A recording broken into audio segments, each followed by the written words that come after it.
all these huge men suddenly wandering around London are up to. From spying to sumo, join me after the news. On your radio, on the LBC app, and Play LBC. leading Britain's conversation. This is LBC. From Global's newsroom at 6 o'clock, a man will go on trial next year following an investigation into remains found at a funeral home in Hull. LBC's Alex Taylor-Brown has been at Hull Crown Court. Today at Hull Crown Court, Robert Bush denied 30 counts of prevention of a lawful burial, but he did admit 35 counts of fraud by false representation, as well as fraudulent trading. He also denied a count of theft from charities. Homicide Police has described this as a complex and highly sensitive investigation. Bush is due to go on trial next October. Alex Taylor-Brown, LBC, Hull Crown Court. A man who murdered his partner in a hot tub in Shetland has been sentenced to 25 years in prison. Aaron Pearson stabbed Claire Levesque multiple times in a garage in February last year. Sir Keir Starmer says he will publish the evidence submitted by the government to a collapsed Chinese spying trial. Charges against two men were dropped last month. And a company linked to Tory peer Michelle Mone has failed to repay more than £100 million for faulty hospital gowns. PPE MedPro had a deadline of 4 p.m. over contracts given during the start of the pandemic. In the city, the FTSE 100 has closed down 28 points at 94.24. The pound buys $1.33 and €1.15. LBC weather, cloudy and dry for most tonight. Light rain or drizzle in the far north and southeast, a low of 4 degrees. From Global's newsroom for LBC, I'm Amelia Cox. This is LBC from Global, leading Britain's conversation. It's 6 p.m. Now, Tonight with Andrew Marr. Good evening. The Chinese spying row has been fizzing and crackling like a giant firecracker across British politics all day. If you haven't been following it, the basics are that two men were accused of spying on Parliament for the Chinese government, accusations they deny. But their trial collapsed because the government did not clearly define China as an enemy, as the prosecution would have needed. The Conservatives say this shows that Keir Starmer and his senior advisor, Jonathan Powell, were weak and accuse them of a cover-up. Today, the Prime Minister said the trial had collapsed because it required the definition of China as an enemy to have been made in the Tory years when the men were arrested, and the previous government had not done so.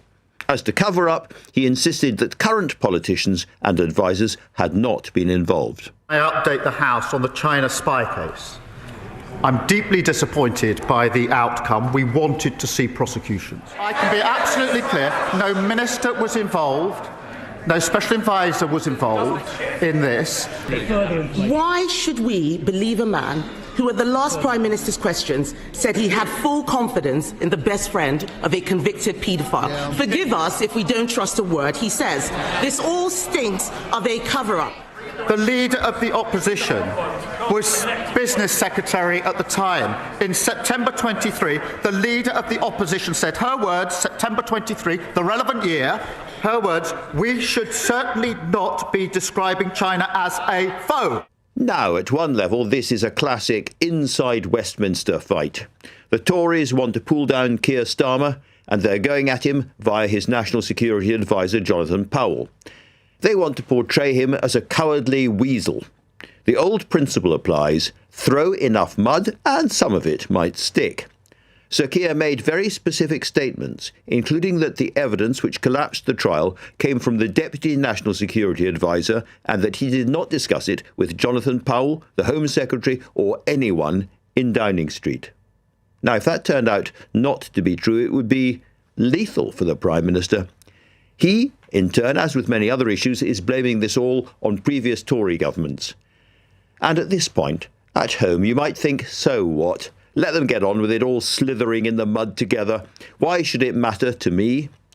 Short answer: if China is a real threat, digging deeper and deeper into our national security, and Dominic Cummings, who worked for Boris Johnson in Number 10, says China has raided many of our most sensitive and dangerous secrets already, and it's deep into our key industries and into our politics, then sooner or later you will notice, in much the same way as a cheerful and relaxed gerbil eventually notices that it is being slowly swallowed by a python. So let's begin tonight with LBC's political editor, Natasha Clark, who's been across this story all day. Natasha, I think this was the feistiest set of exchanges between Kemi Badenoch and Keir Starmer we have seen so far. Yeah, that's right. And obviously completely centring around this accusation that there has been some sort of cover-up involved, which of course the government completely denies. But there are still lots of questions for the government to answer tonight. Just in the last few minutes, the Cabinet Office have put out a statement on what you were just talking about then. Dominic Cummings, the former advisor to Boris Johnson in Downing Street, essentially saying that China has hacked government data for years, and only we found out about that in 2020. The Cabinet Office is basically not denying that this afternoon, saying that they refuse to comment on security stories. But this trial, obviously, of Christopher Cash, Christopher Berry, the two both deny those charges. It has completely collapsed. And there are still questions about why that has been the case. This very public row between the government and the CPS is, we understand, going to come to a head later this evening, potentially, when we will get those witness statements from Matthew Collins. He is the Deputy Director of National Security for the government. He allegedly provided at least 3 witness statements to this case.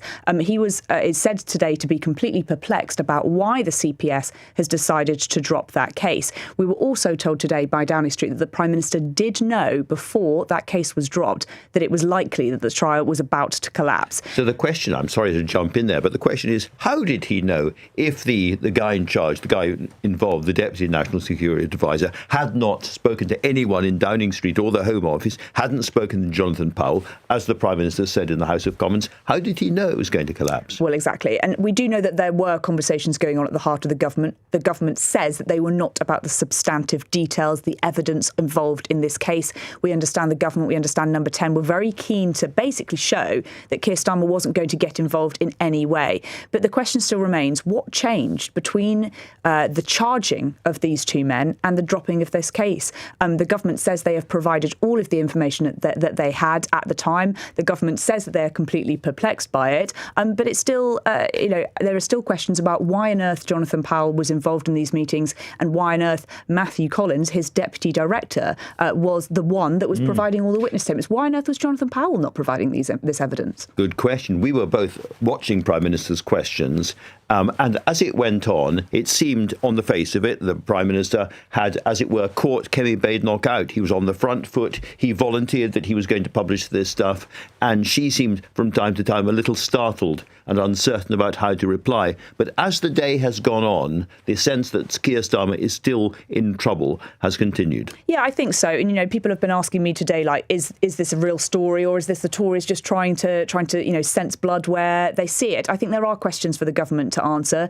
Whether there has been a cover-up, we can't answer that question just yet. We will, when we get these witness statements, be able to make a judgment whether we feel, whether the government feel, whether MPs feel that this evidence was enough to potentially stand up a trial or not. I can also tell you, Andrew, just in the last few minutes, the chairs of the Home Affairs Committee, the Justice Committee, Foreign Affairs Committee and the Joint Committee on the National Security have met today with the Director of Public Prosecutions and his team. They say there was a constructive discussion about the reasons for the recent dropping of these charges. It's fair to say that it is not just the Conservative Party that have deep, deep reservations about what is going on between the public prosecutions and the government. Well, what you've just told us there is particularly interesting because the Speaker of the Commons, Leslie Hoyle, expressed really intense anger about this whole thing. He said, he was responsible for protecting parliamentarians from spying and the rest of it, and he felt let down and cross as well. This feels as if Parliament itself is girding its loins and hitting back. Yeah, I think that's fair. And it's obviously a question that many people are asking. Why should I care about these two men? Why should we care that China is potentially spying us? Well, for a number of reasons.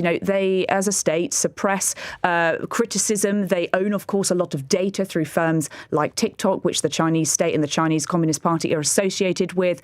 There have long been concerns about what's going on in Hong Kong and Taiwan, suppressing criticism, human rights abuses. This is not a state which is formally an enemy. enemy, but neither is it a state that is a friend, Andrew. It is one that does not align with democratic values and has not done so for a long time. And therefore, if they have us by the short and curlies, we should be worried about that. Absolutely. Indeed. Well, let's turn next to a leading Tory who employed one of the men accused of spying, the former Security Minister Tom Tugendhat. And I should remind listeners that the two men both deny these allegations. More broadly, however, I wanted to know what level of secret information the Chinese are trying to take out of this country. Well, any number of different things. So the classic one that you think about is sort of state secrets. You know, what's the government up to in a certain country? What are the diplomatic plans or whatever it happens to be for a certain issue? But actually, they're after a hell of a lot more. So all you need to look at is the way you're seeing replica products made in China that are forcing UK businesses out of business. So whether this is composite materials to go into wind turbine blades, for example, or whether it's developments in scientific establishments in places like Manchester or Liverpool, wherever it happens to be, those secrets are being harvested straight out, and they're produced then by foreign workers, not British workers. So whatever we do that's clever and advanced, they steal. Yeah. This is.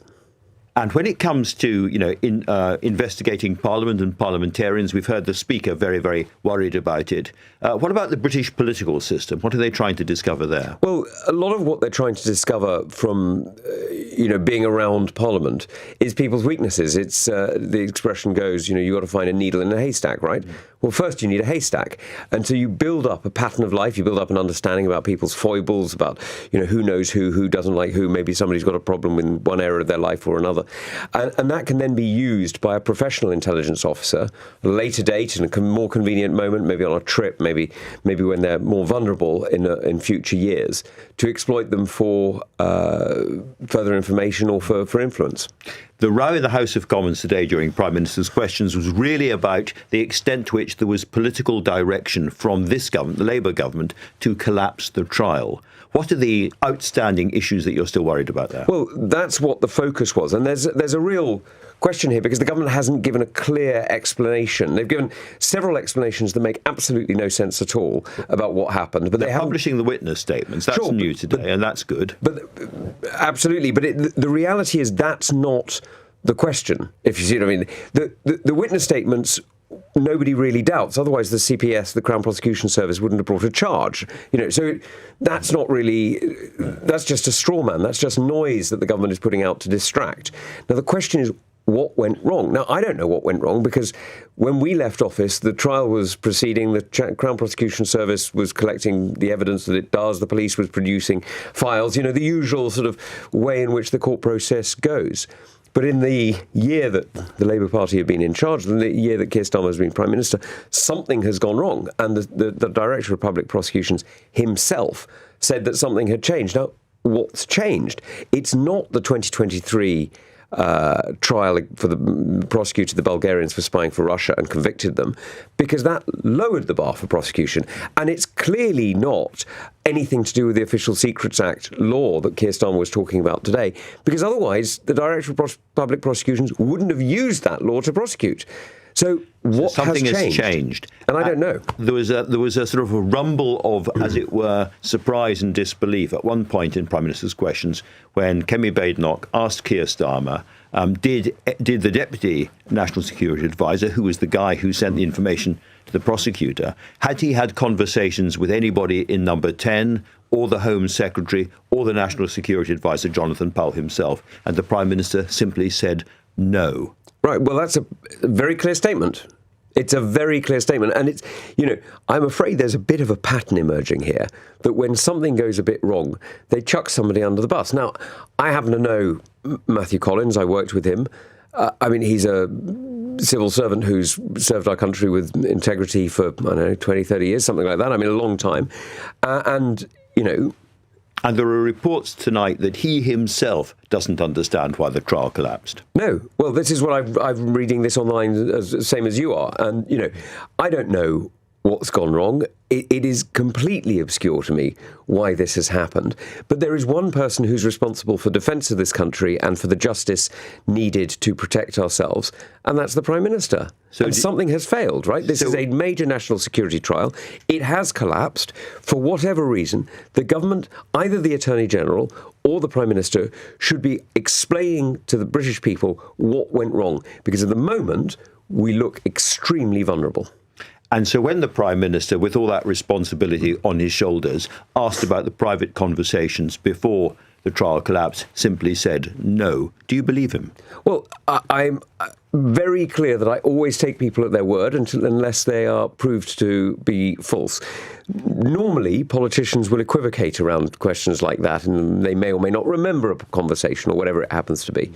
He's been very, very clear. What would the consequences be if it turned out that that was not true? Well, as you know, I mean, the way in which Keir Starmer, as leader of the opposition, hounded the then Prime Minister for what he said was misleading Parliament, what's sauce for the goose is sauce for the gander.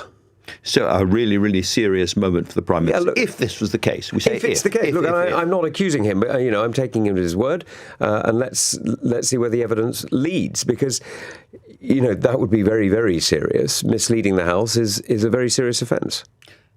Now that the trial has collapsed, what does it mean for the Chinese? Do they look at us and think that they can do more or less what they like in Parliament and around British politics? That's exactly right. And by the way, not just around British politics, but around businesses in the United Kingdom. Look at it. Seriously. Andrew, if we're not even willing to defend our Parliament, if we're failing to defend our government, why do you think they'll believe that we'll defend a business that's developed a new technology somewhere else in the country? Why do you think anybody's going to believe that we're serious about protecting this country if we can't even protect our Parliament? And why do you think, finally, that we are delaying the decision on the big new Chinese super embassy to be built near Tower Bridge until next month? Well, I think the whole thing has now fed into the same thing. But all of this, frankly, is part of the economic weakness of our country, I'm afraid. All of this is because we simply haven't invested enough. We haven't changed the investment regulations on this, on so many areas for 20, 30 years. And what we really need to be doing is getting growth. If we do not grow our economy, if we do not give young people a stake in the future, we find ourselves dependent on the loans of strangers, the investment, foreign direct investment, a lot of it from China and other places, which leaves us exposed. And I'm afraid that's exactly what's happened to us here. Dominic Cummings, who was advisor to Boris Johnson, before you were Security Minister, I think. I never worked with him, yeah. Has suggested that there were deep, deep secrets right across the British state that the Chinese infiltrated and grabbed back then. Do you think that's likely to be the case? Yes. Look, I don't want to go into the details, but the gist of what Dominic Cummings has put out is correct. Absolutely fascinating and very worrying indeed. Tom Tugendhat, thank you very much for that. Humanitarian efforts in Gaza are underway after the Trump ceasefire deal announced earlier in the week. We're going to talk to the man who's in charge of addressing the humanitarian situation there under President Biden next. You're listening to Tonight with Andrew Marr. The time now, 6:17. Weekdays from 7 a.m. Why this staggering level of incompetence? Straight to the point. This is the economics of the madhouse from this government. Nick Ferrari at breakfast on LBC. She does seem to struggle with her sums. Listen on our free Global Player app or the new LBC app. Download it now from your app store. LBC. If you bought a home on a holiday park in the UK, what you thought you were getting may not be what you ended up with. From unexpected site fee increases, running costs, a huge depreciation in value, many owners feel they've been missold. If you think this might be you, holidayparkadvicecentre.co.uk could help you receive the compensation you're entitled to. Text ASSIST to 78900 to find out more. That's ASSIST to 78900. Staysure. What is Staysure? Staysure is not just the UK's favourite travel insurance. Staysure is the confidence that comes with knowing that you're covered by the company with more 5-star reviews on Trustpilot than any other provider. A company that welcomes people of all ages with pre-existing medical conditions for single or multiple trips. So stay sure with Staysure Travel Insurance. UK's favourite relates to number of 5-star Trustpilot reviews, T's and C's and verifications at staysure.co.uk/reviews. At TfL, we're helping make roads safer. We're continuing to roll out lower speed limits because 20 miles per hour roads have already seen 24% fewer collisions causing death or serious injury. We're also improving junctions to help keep you safe and improving visibility for our bus drivers with new wing mirror cameras. Search TfL Improvement Plan. To the Mayor of London and TfL, every journey matters. Comparison of collisions data before and after implementation of 20 miles per hour speed limit. Tonight with Andrew Marr. Watch live on both Global Player and the new LBC app. 6:19. The budget is around 6 weeks away, and the Chancellor is being bombarded with advice on taxes from all sides. Speaking to Sky News earlier today, she suggested that she wasn't going to just raise taxes, but would also cut spending. I'm joined now by one of the tax experts who gave evidence yesterday in the Commons, the founder of Tax Policy Associates, Dan Neidle. Dan, great to have you on the show. Now, yesterday, you argued to MPs that it was possible for the Chancellor not just to raise more revenue, which she desperately needs, but also to make the tax system better. Can you explain in simple terms how she could do that? So over the last 20 years, we've had layer upon layer of new tax rules, anti-avoidance, complexity. Hardly ever has anyone stepped back, looked at the edifice that's been created and asked, well, maybe we need to fix some of that. So we desperately need to reform a number of taxes that are now holding back growth and limiting choices in people's lives, making people miserable. Top of the list, stamp duty, the problems with VAT, problems with corporation tax. Wherever you look, taxes need reform. So she could actually make the system better while raising money as well. She said earlier on today that she wasn't only looking at raising taxes, no surprise there at all, given there's a £30 billion hole of some kind, but also that she was looking at reducing spending. Now, we thought that she had done her spending deals with all the Whitehall departments, and that has raised more than a murmur of dissent inside the Labour Party. What's your view about what she was saying? Was that significant that she singled out spending as well? Oh, sorry, I'm going to be the world's worst interviewee. I'm a tax guy. I answer questions about tax, spending, politics.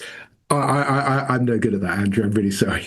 Right. Well, in that case, you're fired immediately. No, you're not really. Very nice. Let me ask you another tax question then, which is that there has been a debate inside government as well as outside government about whether it would be politically sensible, and I'm not going to ask you about the politics, politically sensible to get rid of forget the promise on income tax, for instance, just simply raise income tax by a couple of pence in the pound, rather than lots of clever new wheezes and devices.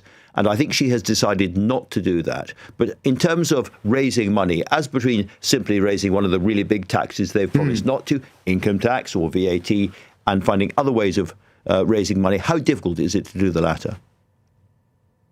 So the easy way to raise tax is you just raise one of the three big taxes, income tax, national insurance, VAT. The alternative is you pull out your Scrabble bag, you scrabble around for lots of little things here and there. Some of them may actually be good. Sometimes you're removing distortions in the tax system that can be pro-growth. Most of them won't be so good. And the overall picture created from 15 different tax changes is not a helpful one. So if politics didn't exist, by far the best thing to do would be to, in fact, let's go even further, we'd repeal the increase in employer national insurance from last time, and you'd put up income tax, because that is the least worst option. Most tax increases are bad for growth. Most of them, you do it because there are other things that you want to do, like spending. It's always a trade-off, but the least worst would be income tax. I was looking at, where the government spends money, and it's really interesting. There's been a great debate about the huge rise in welfare spending and the impact of young people with stress and other moderate mental disorders on the thing. But actually, compared to the 12 billion or so we spend on that, we spend 176 billion pounds a year at the moment on British pensioners. There has been a long debate about when we're going to get more intergenerational fairness, when older, richer taxpayers are going to face a bit more to help younger, poorer taxpayers. Do you think there are any signs at all in the system of that changing? Well, I think it should change. I think it's very hard to defend the fact that, for example, if you're a young person earning, you pay employee national insurance. If you're a landlord or if you're retired, you do not. There's a belief in many quarters employee national insurance is like everyone's personal pension piggy bank. It's not. It's just tax. Just and it's a tax that only some people pay. Why don't we abolish it? Do away with it entirely, minus 8% of everyone's employee national insurance, put up income tax by not quite as much. Actually, most employees would win from that. Landlords, pensioners, a few others would lose. But in the interest of intergenerational fairness, maybe that would be the right thing to do. In terms of sort of the broad sweep of history, how difficult is this budget going to be, Dan? Because everybody says it's going to be a nightmare. She's already raised taxes. She's not going to come back and raise taxes in the same way again or at the same level again. And yet the gap is enormous.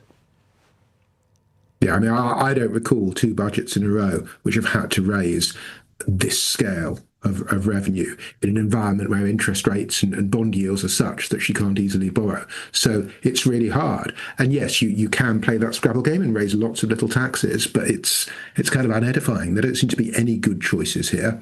But maybe it'll be a better move to send a signal to show seriousness and raise income tax instead. Maybe people would respect that rather than a very messy outcome that's going to hurt growth.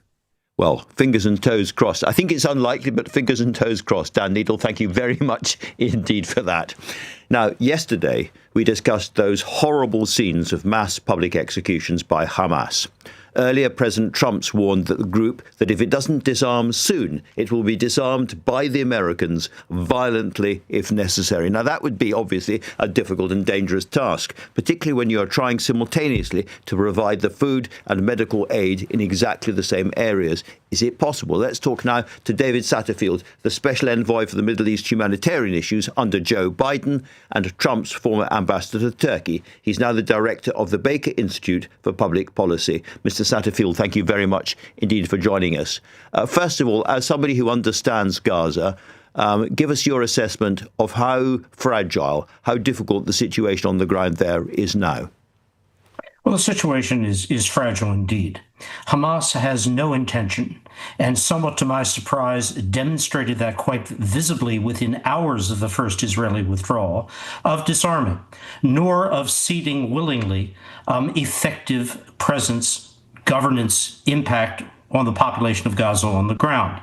The game they played, and I use that term advisedly, with return of bodies of the deceased. There are reports now that another 4 or 5 bodies will come out within the next few hours, indicates that Hamas continues to game. Game who? Game the critical Arab and regional states, Turkey, Qatar, Egypt, which struck with respect to Hamas the deal that Donald Trump struck with Bibi Netanyahu to make this first phase possible. These are not good omens. But Andrew, what's to be done? It is getting that interim stabilization force, international stabilization force, into Gaza as quickly as possible to begin to offset the Hamas influence. And does that now mean that whether they are American troops or Egyptian troops or from somewhere else in the Arab world, there are going to have to be armed people on the ground inside Gaza, disarming Hamas, as I say, forcibly if necessary? There won't be U.S. boots on the ground, full stop. That was never contemplated over these last 2 years, isn't being contemplated now. They will be Arab, Muslim, regional, extra-regional forces. But your question is an excellent one.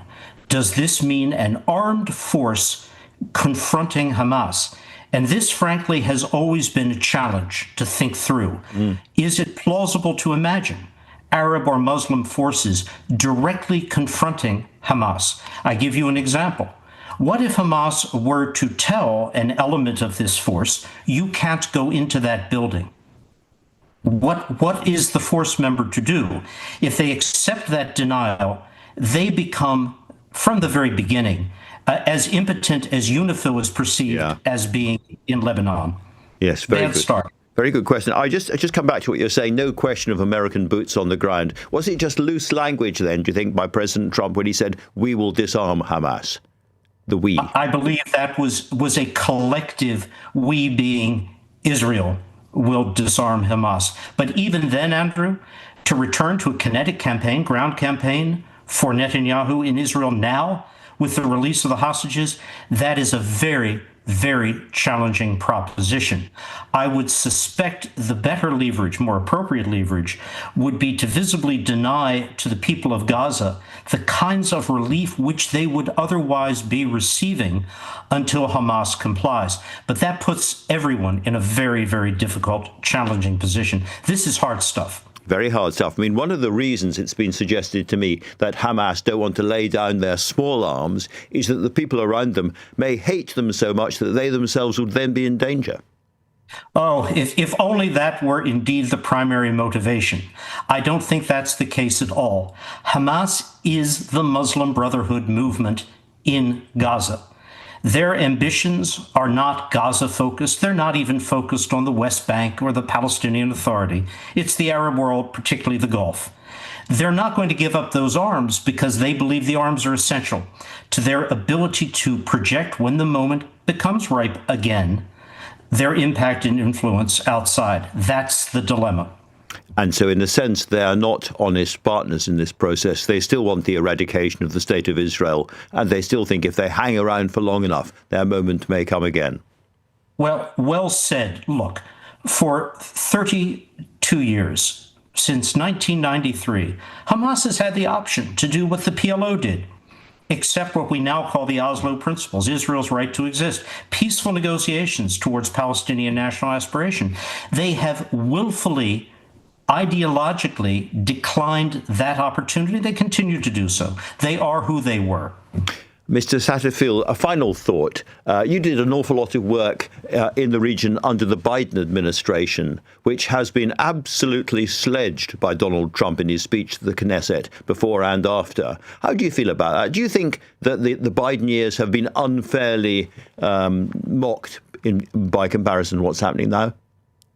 I very much regret that kind of opprobrium. Look, Joe Biden, my colleagues have all spoken out in these last 48 hours, giving praise to the president for what he has accomplished. We did not have the agency, the position, during the Biden administration's last 2 years that Donald Trump does. And that's the consequence of Israeli actions, U.S. actions, the strike on Iran. All of that came together for President Trump, and that's a good thing, and we praise that. But it is not a base for condemnation or criticism of the Biden period.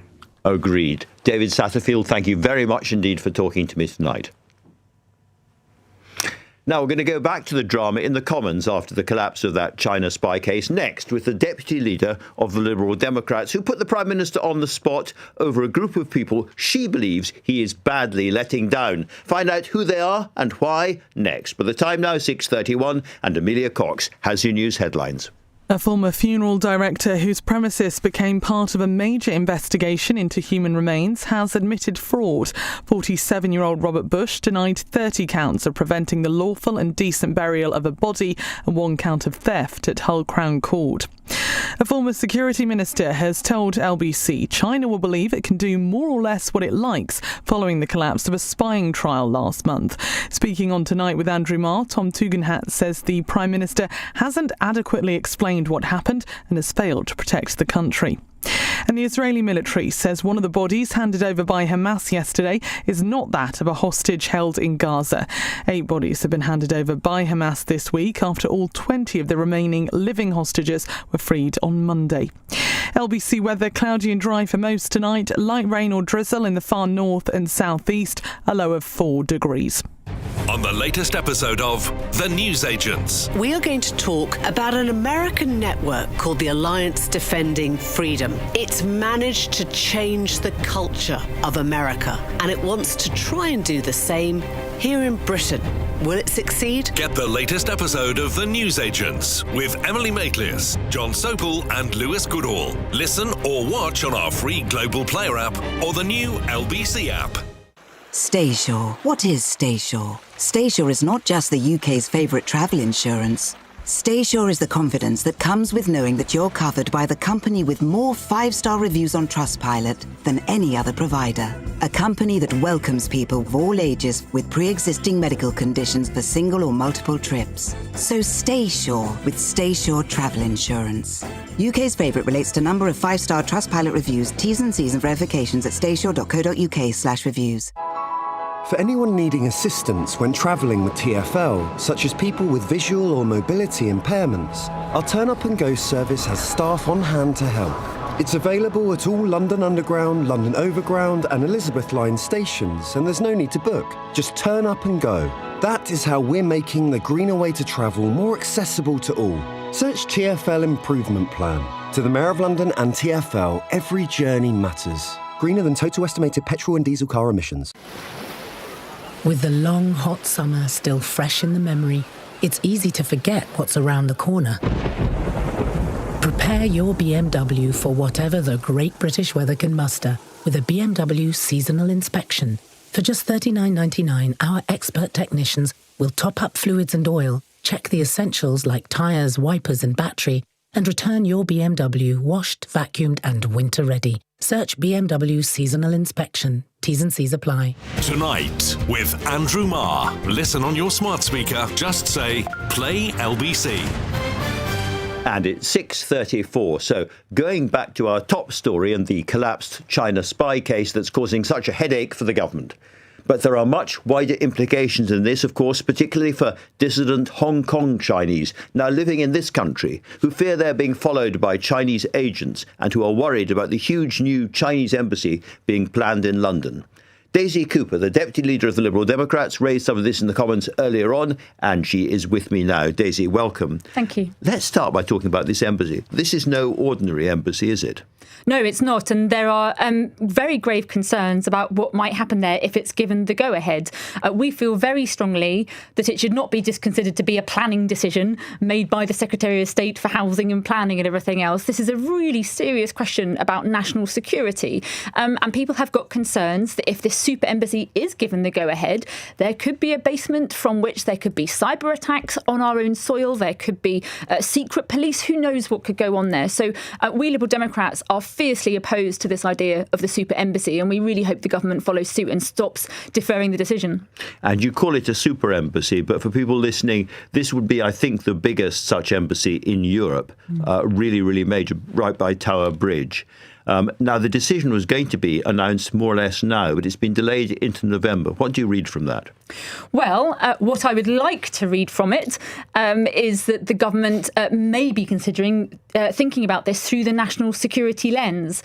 What worries me, what concerns me, is that it's possible that the government is just prevaricating, that it can't make up its mind, that it wants to cosy up to Beijing and doesn't want to annoy them by making the wrong decision in terms of that relationship. And the fact of the matter is we need this government to show a backbone. We need them to refuse this application and to make sure particularly that the whole of our country is safe, but also many of the Hong Kongers who live here too. I guess the pushback might be that our economy is so relatively weak and we so desperately need Chinese technology and equipment and everything from net zero to cars to our infrastructure that we can't afford to completely hack them off.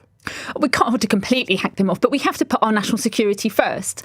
And the Prime Minister, Keir Starmer, said today that the first duty of his government, the first duty of every government, is to keep the country safe. And this decision, fundamentally, I think, goes to the heart of whether or not we are going to keep the country safe. Of course, there's a very difficult question to answer about how we do deals with China. I think we have to be quite discerning. I think that there are many products that come from China that we could have here in this country. But when it gets to the heart of our critical infrastructure and the security of British citizens, that's on a different league. Daisy, since I have you here, let me ask you about the spat you're getting into over Tommy Robinson and Elon Musk. What is your beef?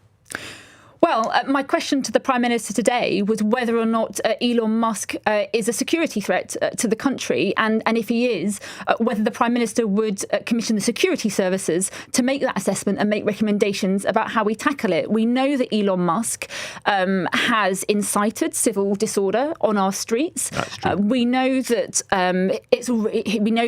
X, formerly Twitter, is already being, according to reports, is being investigated by the counter-terrorism unit.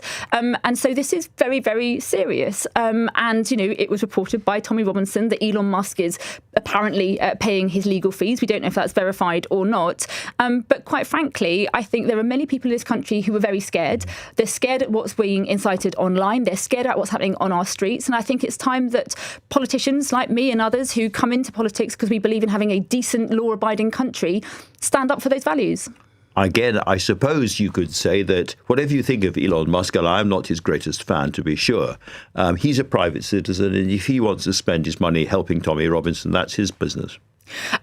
If he was only a private citizen, then that might be okay. But he's not. He's one of the richest men in the world. He uses and changes the algorithms on his platform to communicate to millions of people, and he chooses what people get to read online every day. This is not. He's not just operating in a private capacity. He has enormous influence over what people are debating on the issues that come to Parliament, and I think it's really important that we look at the threat that he poses. And Tommy Robinson has responded to your question with an expletive-laden series of tweets and attacks on you personally. Do you worry that you're getting into something that's going to be quite nasty, a fight that's going to be very difficult?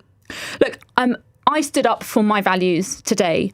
I don't like seeing racism in our society. I don't like seeing far-right extremists causing violence on our streets. And those are things that I wanted to speak up for.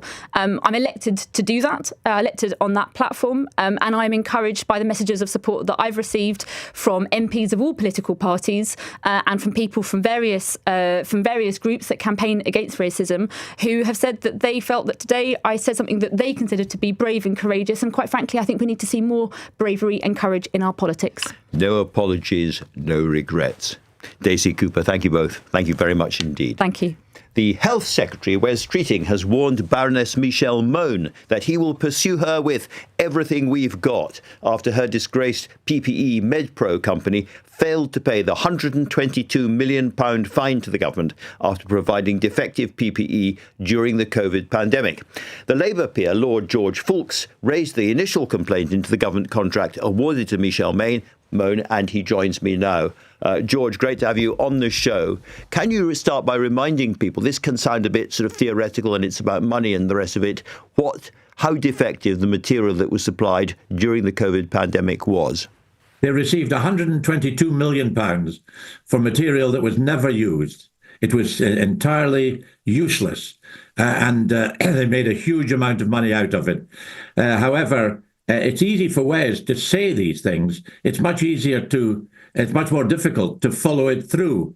And I feared that the outcome that we've seen today was going to happen because the action was taken against PPE MedPro. And what they did was put it into administration. It was an insolvency, and the administrators have been dealing with it since then. And what the government to do is to take action against the individuals involved. They first of all need to find out if any of the money in PPE MedPro has been transferred improperly or assets have been sold, and pursue that against the directors, and much more direct action in relation to both Baroness Mone and Mr. Barrowman. They've got huge amounts of money. They've got a yacht, property on the Isle of Man, trusts, a private jet, I understand. And action must be much more vigorous than the government has already undertaken. Well, at the Labour Party conference, not just Wes Streeting, but also the Chancellor, Rachel Reeves, said, we will get our money back. So they have made that pledge. So you're saying they should go further, they should go after the individuals. Is the fact that Michelle Mone is a fellow member of the House of Lords alongside yourself, does that complicate things in any way at all? No, it doesn't complicate it at all. There's a separate issue about her membership of the House of Lords. She failed to declare that she had the interest in PPE MedPro, and that has been looked at by the Commissioner in terms of an improper action. He can't report until the National Crime Agency, and the National Crime Agency is actually pursuing a criminal action against both Michelle Mone and Barrowman. But that's taken 3 years and no conclusion. And the commissioner can't report until that happens. But much more action needs to be taken to get the money back, not just from Michelle Mone and Barrowman, but from other people who got this money improperly, hundreds of millions of pounds through the VIP lane. And there's really hundreds of millions of pounds that need to be restored. The COVID Corruption Commissioner was appointed, but there's been very little result of the action taken, very little effective result, and no money returned. I mean, it is hundreds of millions of pounds that ought to come back quickly to help the NHS. Well, ahead of a very difficult budget, it's hard to see any political problems with going after this money more vigorously. I mean, it's political win-win-win, you'd have thought, for the government. So why do you think they aren't being more vigorous? I think that the trouble is that there are a number of civil servants and lawyers who are saying, oh, be careful, don't do this, you've got to do it this way, you've got to be careful.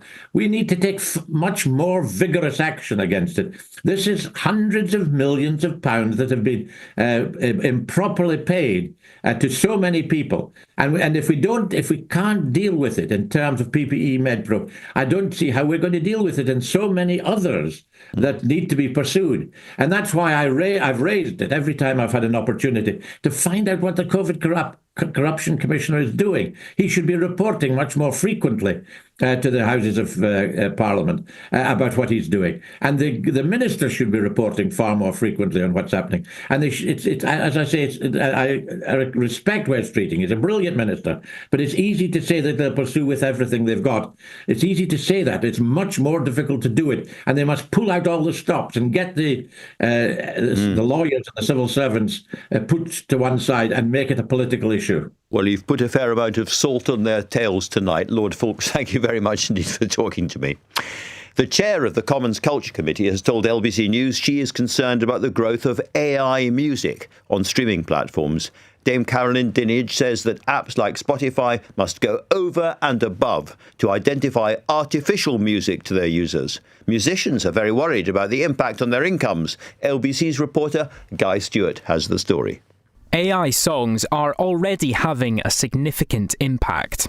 Dust on the wind, boots on the ground, smoke in the sky, no peace found. 3.3 million streams on that song. I got felonies, yeah, I got a lot of felonies. 1.6 million, and this one has 1.8 million streams. I got sticks in the whip and a fox in the trap. Redfish, bluefish, bodies get clapped. It's what the music industry calls AI slop, and we're told it's flooding streaming services.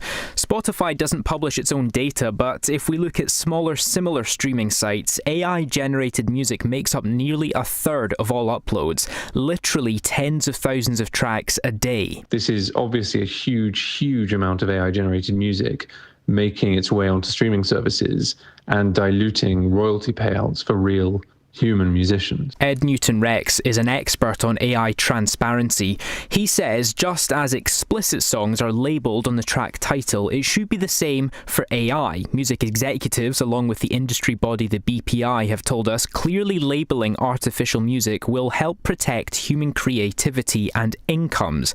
Research suggests musicians are set to lose £8 billion of income by 2028 because of AI. Here's Chair of Parliament's Culture Committee, Dame Caroline Dinage. Users, customers deserve to know they need proper, obvious transparency about what they're listening to. Otherwise, they're inadvertently supporting a band that is basically built around stealing other people's music. Dame Caroline's talking about stealing because we know artificial intelligence uses other people's work to train itself. There is pressure on the UK government to regulate on all of this. Ministers are currently working their way through a consultation with the creative industries, and an artificial intelligence bill is expected next year. AI education strategist Dan Fitzpatrick told us this is a society-wide issue. I think there needs to be some decisions made on probably regulation from a top-down level, so maybe from government and from the platforms themselves, on what's acceptable and how transparent we need to be. Spotify recognises that technology is changing rapidly, calling its current policy on AI transparency the start of a long journey. For now, it will make the requisite information available in song credits. And that was Guy Stewart reporting for LBC there. Fox News and CNN have become unlikely bedfellows against the Trump administration today. We'll discuss why in just a few minutes, and we'll look at the sport that is taking over the Royal Albert Hall, sumo wrestling. Time now, 6:48. Coming up at 7 on LBC, Ian Dale. Rachel Reeves is blaming Brexit for her economic woes. She didn't do so during the election campaign, so why do so now? Unless, of course, she's run out of arguments. Ian Dale on LBC. When you're smiling. Banning Dental Group clinics. With over 5,000 top-rated Google reviews. Keep on smiling. Your daily life often goes like this. With Air France, choose instead. Wow. Until the 21st of October, put your daily life on hold. Take advantage of Air France Moments and book your flight to Beijing from £499, flying from London Heathrow via Paris. Return including tax. Elegance is a journey. Air France. To book and for terms and conditions, visit airfrance.co.uk. Check your retirement savings are on track with PensionBee's easy-to-use app. Because when your pension is in a good place, you're in a good place. When investing, your capital is at risk. Welcome our new bookworms to the club. Now, do you read traditional books or e-books? Oh, real books. Traditional, always. Yes, quite. I read e-books. I adjust it so the font's huge. They make large font books. Think bigger. Imagine Moby Dick all cuddled up with a book. His font size. Oh, my goodness. Maybe it's time for varifocals. At Specsavers, get 2-for-1 varifocal glasses from £110. Conditions and exclusions apply. See online for details. It's the last chance to get yourself a ticket for tonight's Lotto draw. It could be you. Lotto from the National Lottery. Rules and procedures apply. Players must be 18 or over. Leading Britain's conversation, LBC, tonight with Andrew Marr. It's 6:50. Now, there are many who describe the second Trump administration as divisive. But when it comes to US news media outlets, President Trump and his people appear to be bringing warring stations like CNN and Fox News together. Major American networks have all signed a letter opposing new press policies from the Pentagon. David Smith is the Washington bureau chief of The Guardian, and they're among those protesting against these measures.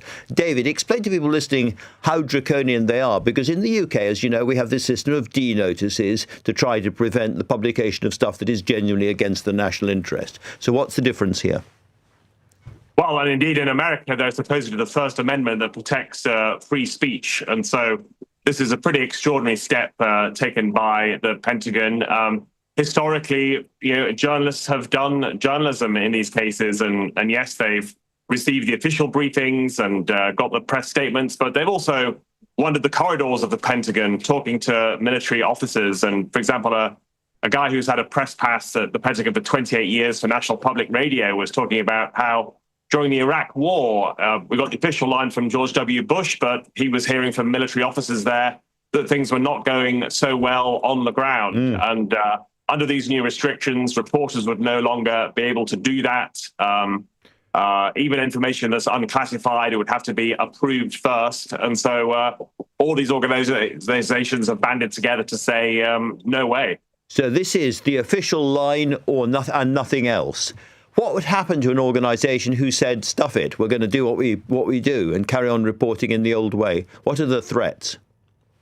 Well, I think if you sign up to this agreement with the Pentagon and then you carried on doing things the old way, then your pass would be very quickly revoked and you'd be kicked out of the building. And so this is preempting that. And this is journalists saying, no, we're not going to agree to it in the first place. With the one exception of the One American News Network, which is a far-right media entity that is very supportive of Donald Trump. Now, going forward, I think Pentagon reporters will continue to do their job. They're already asking sources to come forward in some ways, what we know about journalists is they will probably redouble their efforts, and this will backfire on Pete Hegseth, the defense secretary, himself a former Fox News host, and Donald Trump. What happens when we get the first big story exposing military secrets? We will have to see. Will Trump, who's pretty very litigious, try to pursue it through the courts or take some other petty vengeance against that particular media outlet? You would not bet against anything, given what we've seen so far. And we mustn't assume in all of this that the administration is all powerful and the media outlets are not. If all the big American outlets and yourselves and others all band together and hold together, do you think this can be faced down? Yeah, I think it's been impressive to see that unity, because it has not always happened so far in particularly the second Trump era, and particularly at the White House. There's a ban on certain wire agencies in the presidential pool, and there's been a bit of a divide and rule strategy there. I think this policy is so extreme and so draconian. It has brought together, the big guns like CNN, the Washington Post, the New York Times, with even conservative Fox News, owned by Rupert Murdoch, often supportive of Trump. That might make a difference. That might send a message. And if we're looking for a recent example, the late-night comedian Jimmy Kimmel was temporarily suspended by ABC News. There was such an outcry over that within a week he was back on air. So Trump is not quite as omnipotent as he seems. Indeed, it's still a democracy, and there are still, as J.K. Galbraith would say, countervailing forces. David Smith, thank you very much indeed for that.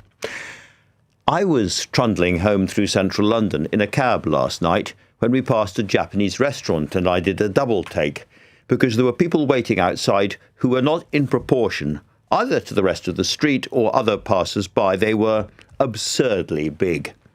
Then I realised these must be competitors for the Grand Sumo tournament taking place in the Albert Hall this week. 40 sumo wrestlers have come from Japan specially for it. After American football and baseball, it is the latest overseas sport to grow a British fan base. Steve Pateman is the head coach of the British Sumo Association and is a former world medalist in the sport. Steve, thank you very much for joining us.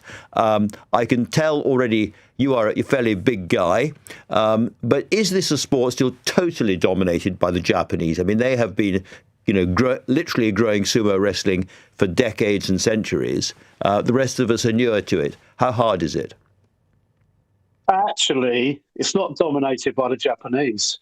It's actually dominated by the Mongolians. Okay. They had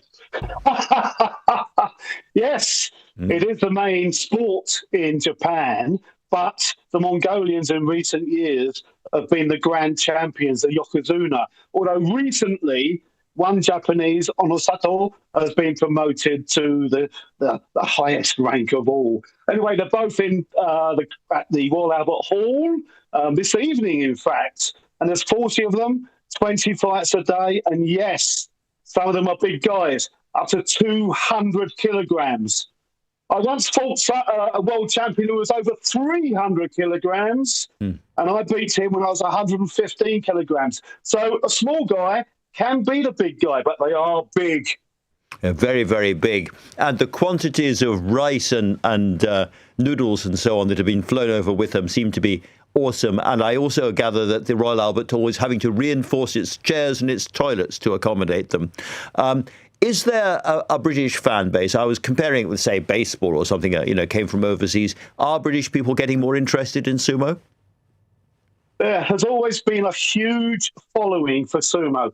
Ever since the 1980s, when Channel 4 showed the likes of Hot Toomey, the bulldog, and also he was a grand champion. Now he's leading the delegation. He's head of the Japan Sumo Association, and he's here 35 years later. Yes, there's a huge following and a huge knowledge base. And Dave, you yourself, what got you into this? When were you first inspired? I started sumo back in the 1980s, believe it or not. And I won a competition to find a team to go to Japan in the first ever World Championships back in 1992. I won that competition, and I've been to many World Championships since. My best ever result was a bronze medal in the World Championships. at the Wembley of Sumo, the Kokugi can. Amazing. For the uninitiated, it does look a little bit like two bulldozers charging into each other and one falling over. So how much skill is involved? There's a huge amount of skill. The kimuriti, the number of techniques, there's something like 82 recognised techniques. Oshi, pushing techniques. Suri, lifting techniques. Ski, thrusting techniques. There's throwing techniques. There's so much to learn, but it's a very, very easy sport to understand. The Gyoji, the referee, summons the two the wrestlers to the middle. They bow, perform a purification ritual, meet in the middle for a bit of psychology, fist down, and all of a sudden, you push the opponent out and you've won. It's simple. Steve, you seem very friendly, but I'm extremely glad that we are not nose to nose at the moment. Thank you so much for talking to LBC tonight.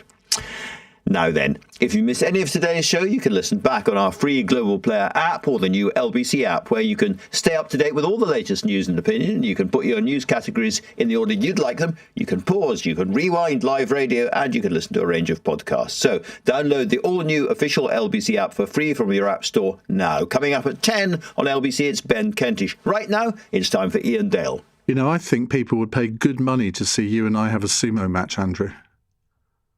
He's gone. Anyway, thank you very much indeed. Brexit weighed heavily on the UK economy. The impact is severe and long-lasting. Rachel Reeves is blaming Brexit for her economic woes. This argument might hold more water if she had made it during the election, rather than endure 15 months of mistakes and idiotic anti-growth policies before doing so. She's run out of arguments, or dare I say it, excuses. Every other European country has experienced